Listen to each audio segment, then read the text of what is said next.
Alright, so in today's task we had to configure the IP version for TCP IP addresses using the settings below.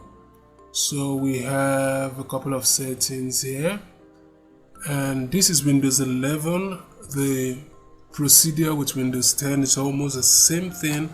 So to get to this easily, we go to the bottom right corner, right click on this, click on network and internet settings, and we'll go to Ethernet, and then we go to IP assignment automatic TCPIP.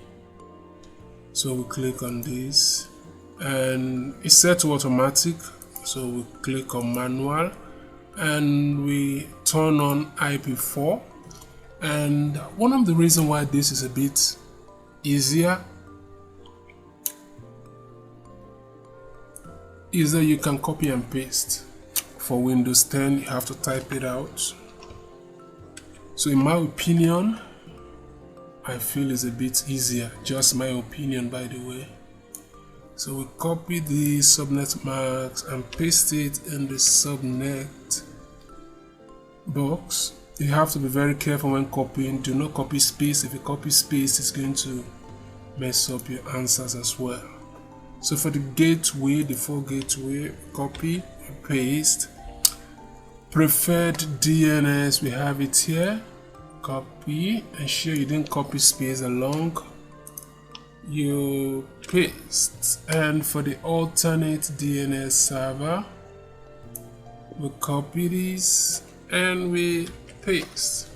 So everything appears to be fine here. What are we doing next? We just click on save, and then everything appears to be fine. We go to PowerShell.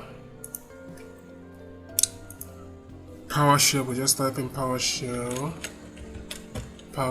Here's PowerShell, and then we ping. Let us ping this. So what are we pinging? We ping space. We're pinging preferred DNS.